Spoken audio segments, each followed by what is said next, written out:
My name is Maya Cole, Detective, Los Angeles PD, 23rd Precinct, Downtown Division.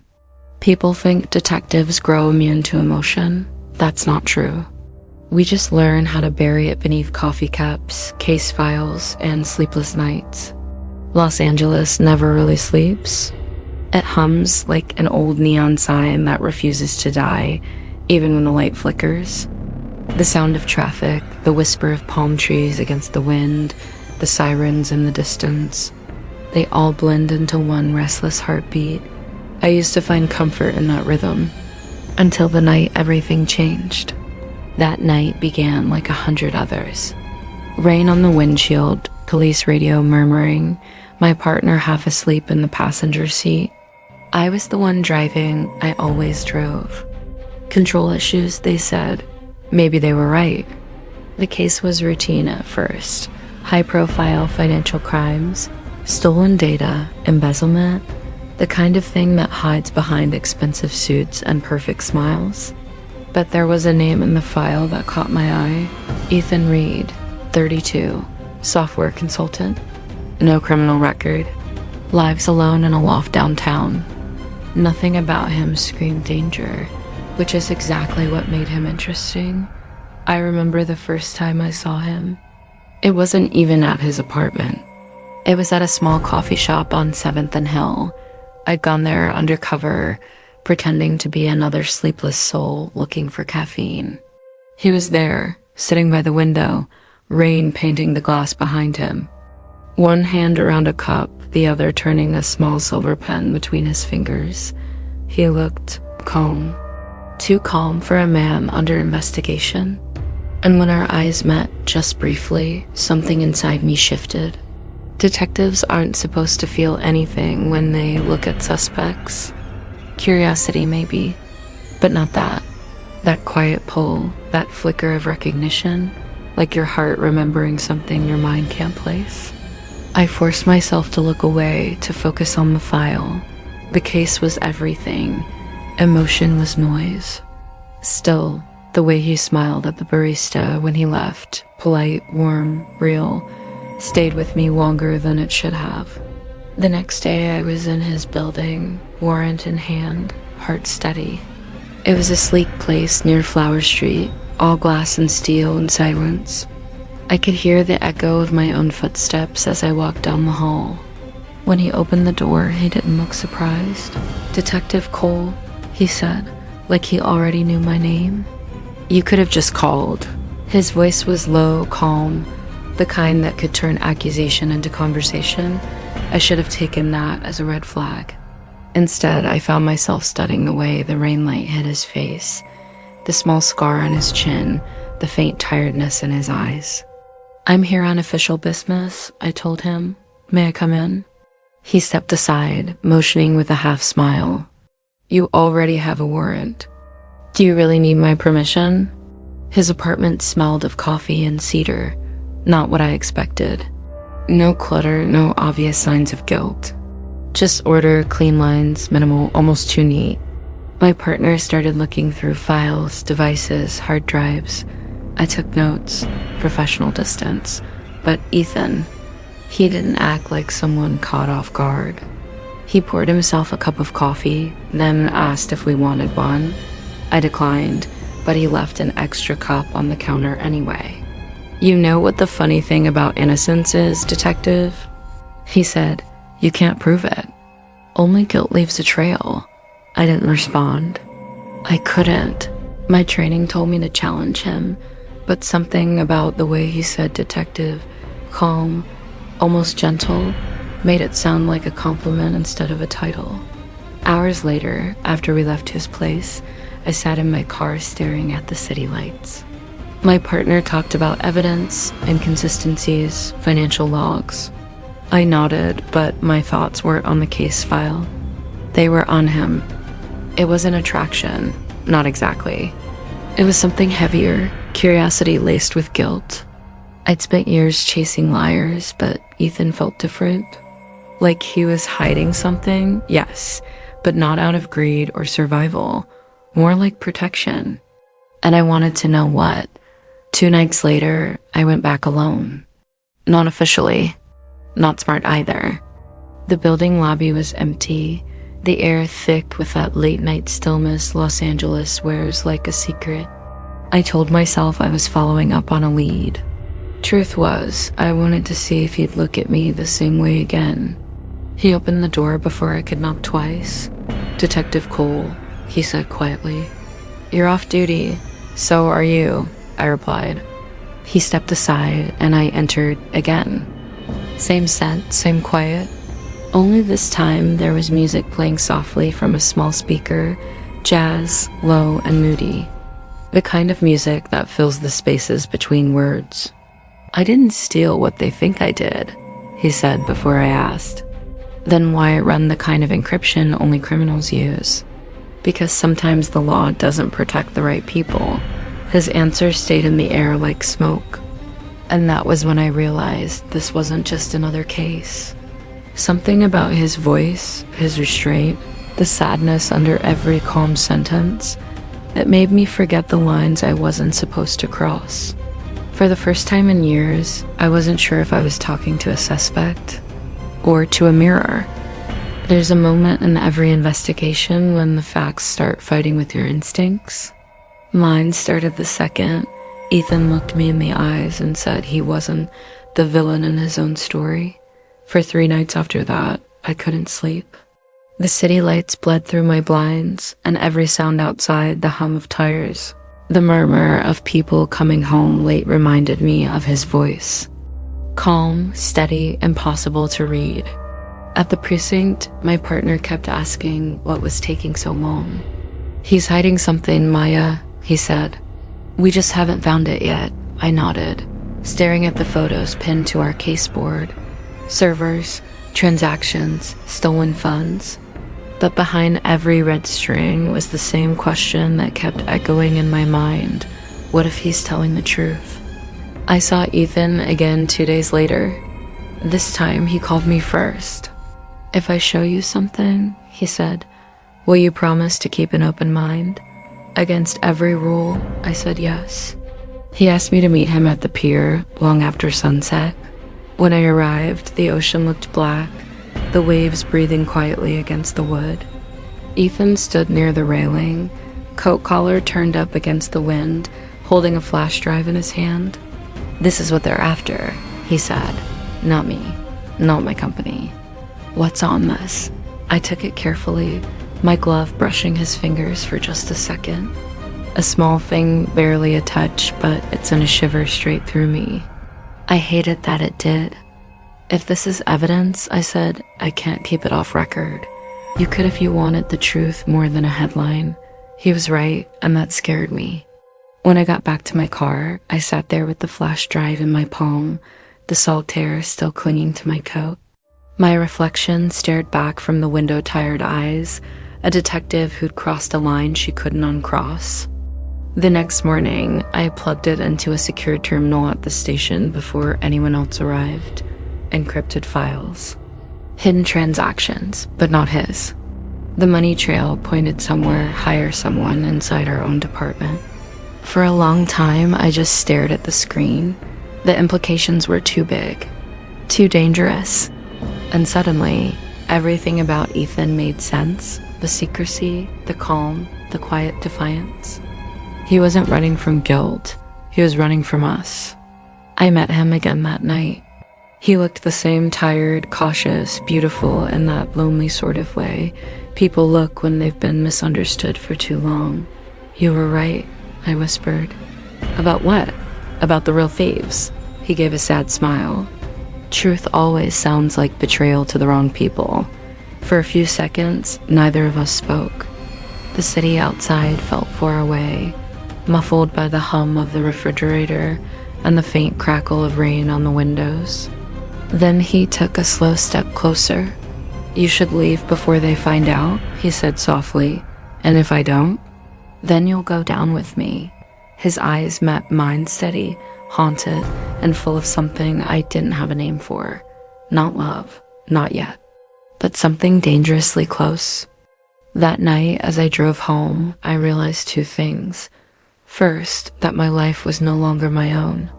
And second, that whatever this case truly was, Ethan Reed wasn't my suspect anymore. He was my secret. Some truths don't destroy you all at once. They chip away at you, piece by piece, until you can't tell which side of the law your heart beats for anymore. 3 days had passed since I'd learned the truth about the money trail. 3 days of pretending everything at the precinct was normal coffee, paperwork, small talk. But under that thin layer of calm, I was unraveling. Every time I looked at my captain, my pulse quickened. He was the one the files pointed to. He had been moving the money through false shell companies, blaming Ethan's firm for the laundering. If I was right, the man I'd sworn to serve was the same man who debuilt the lie that nearly destroyed Ethan. That evening, the city glowed under the kind of sunset that makes you forget how cruel Los Angeles can be. I stood on my balcony, the case file in my hand, when my phone buzzed. "Ethan, they're watching me again," he said quietly. "Who? Your people?" My chest tightened. "You need to disappear for a while?" "Not until I clear my name." That stubborn calm in his voice both infuriated and moved me. I'd spent years interrogating liars, but Ethan's honesty had a weight to it, something you could almost feel. "Then let me help," I whispered. "You already are."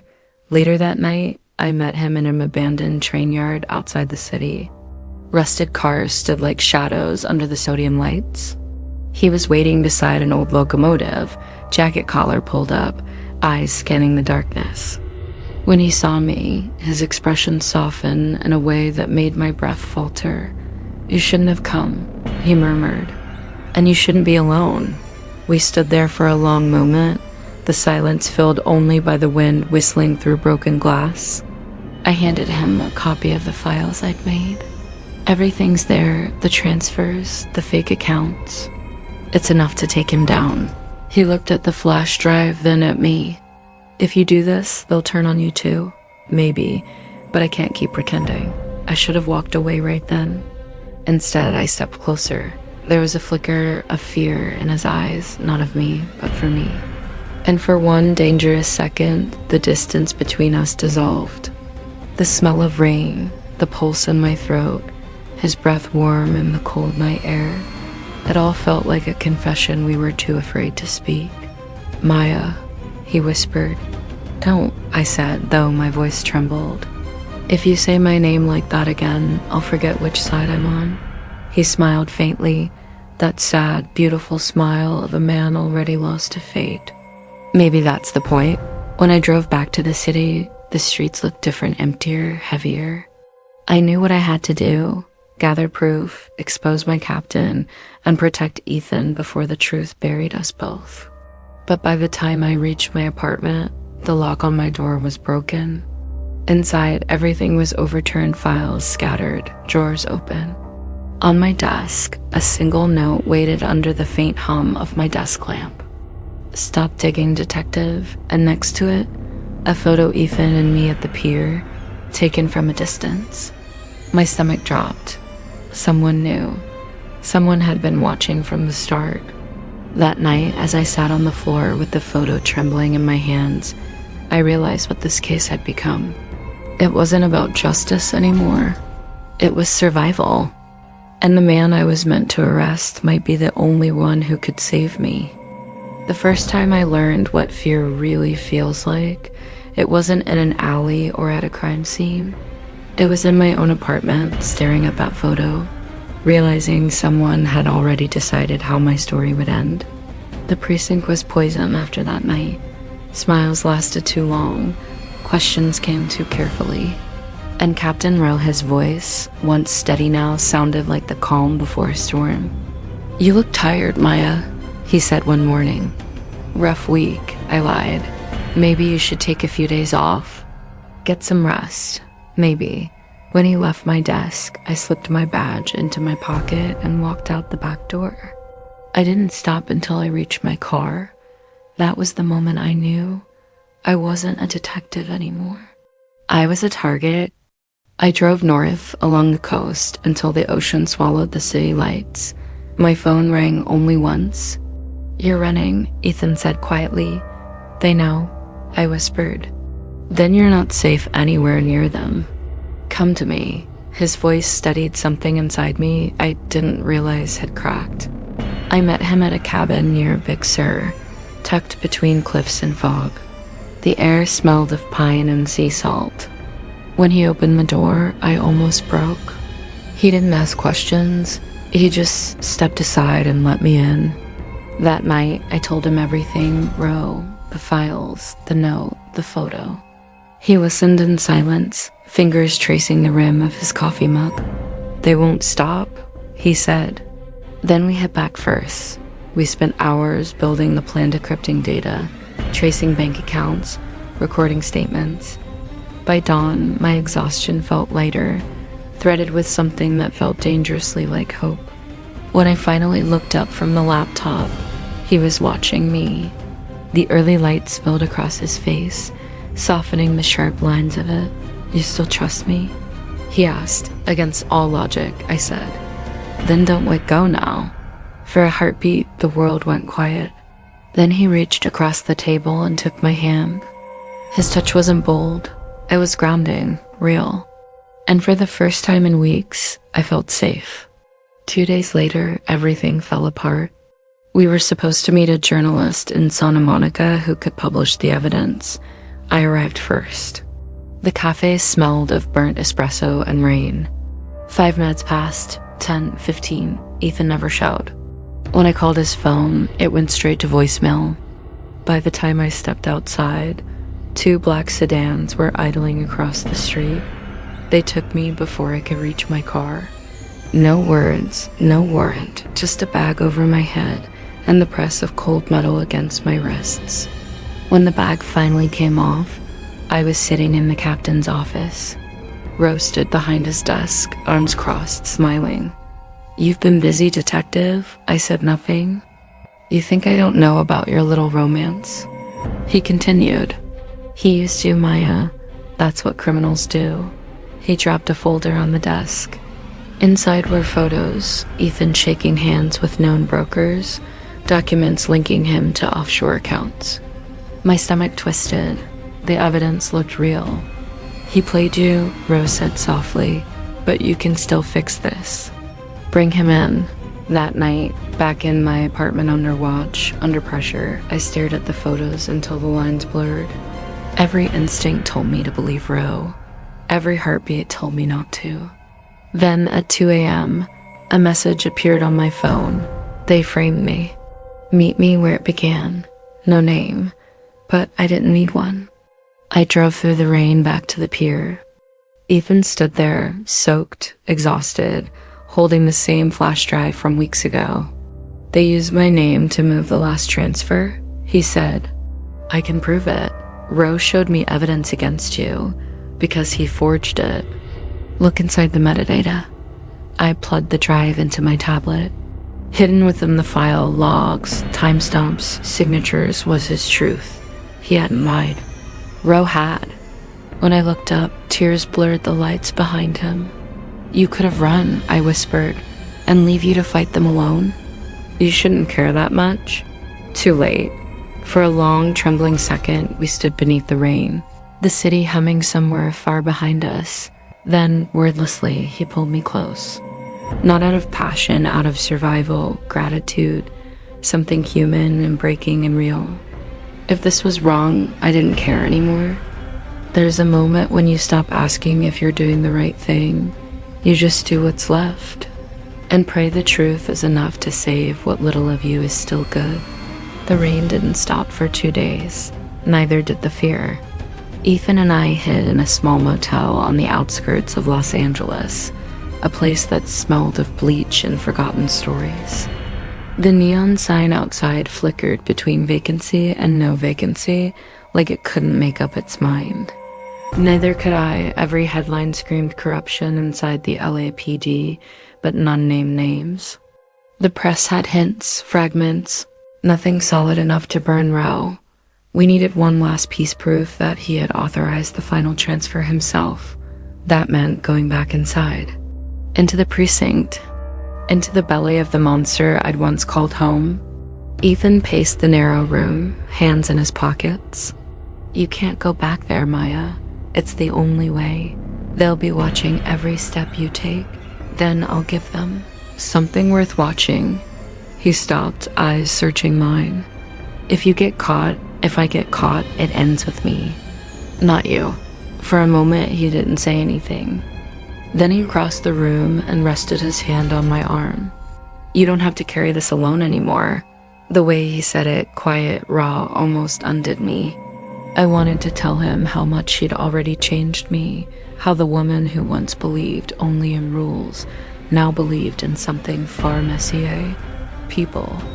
Instead, I whispered, wait for me. At midnight, I walked back into the precinct for the last time. The hallways looked the same, coffee stains, buzzing lights, the faint hum of the vending machine, but everything felt different. My badge still opened the security door. Either they hadn't revoked my access yet, or Roe wanted me to come. I reached the records room and logged into the restricted terminal. The drive trembled slightly in my hand as I slid it in. Lines of code filled the screen, each revealing more rot underneath the system I'd spent a decade trusting. Then I found it, Roe's authorization key stamped over a hidden transaction. The final payment, the proof. I copied the file, encrypted it, and uploaded it to a secure cloud. Then I heard it, the slow echo of footsteps behind me. You always were too curious for your own good, Roe's voice said. I turned. He stood in the doorway, gun drawn, face calm as ever. You could have been a great detective, Maya, he said. But you fell for a criminal. You forgot which side you're on? No, I said quietly. I just finally realized which side was lying. His finger twitched near the trigger. Where's the file? Already sent. To who? Everyone. For the first time, I saw it, the flicker of fear in his eyes. You can still walk away, he said, voice tightening. You had your chance. He moved first. I ducked behind the console as a bullet shattered the monitor. The blast of sound tore through the silence. My ears rang, my heart thundered. I crawled toward the door, slammed the emergency alarm, and sprinted into the hallway. Red lights flashed, sirens wailed. Every step echoed like a countdown. Outside, the night air hit me like a wall. I ran through the parking lot, rain soaking my hair, tires screeching in the distance. A black SUV turned the corner. Ethan was behind the wheel. Get in! I dove inside, breathless. He floored it, and the city blurred past us. You got it? He asked. All of it. Then it's over. Not yet. They'll come after us. He looked straight ahead, jaw tight. Then we don't stop until the world knows. By dawn, the file had spread journalists, whistleblowers, internal affairs. The story exploded. Captain Rao was suspended pending investigation. Dozens of officers were named. And for the first time in years, the truth had a pulse. But victory never feels like joy. It feels like exhaustion, like the silence after a storm when you realize you're still alive, but nothing around you looks the same. Ethan sat beside me at the edge of the pier, the ocean gray and endless before us. So what happens now? He asked. You disappear, I said. And you? I rebuild. He smiled faintly.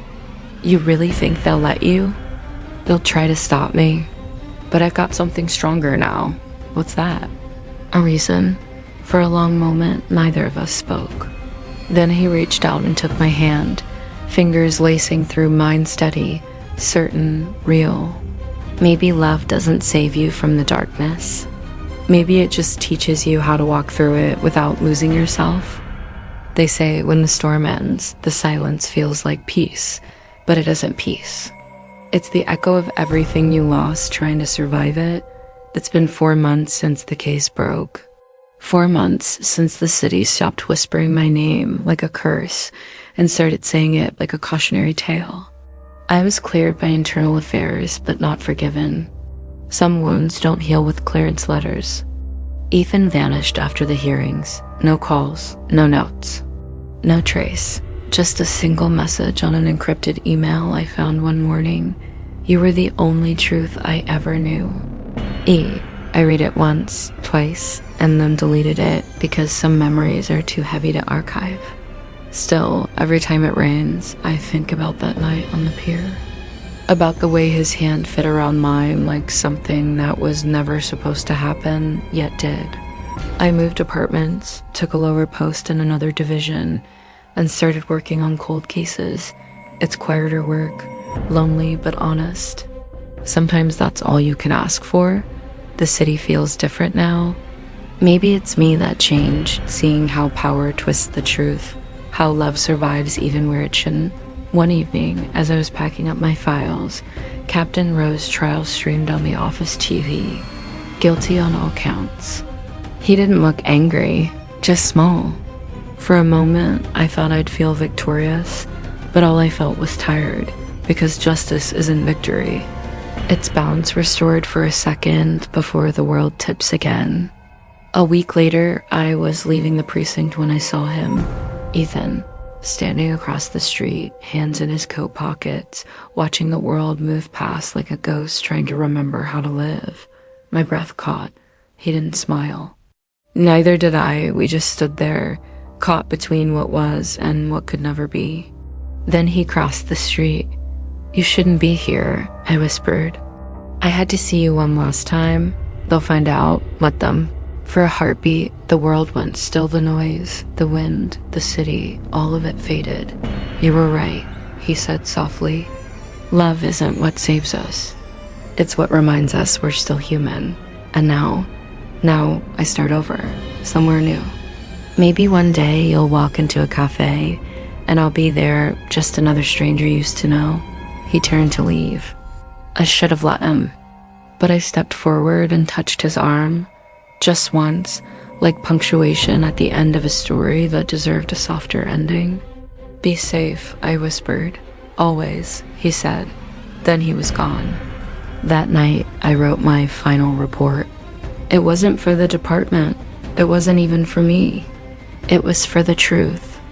In the end, justice and love are the same thing. Both demand that we risk everything, and both leave us changed.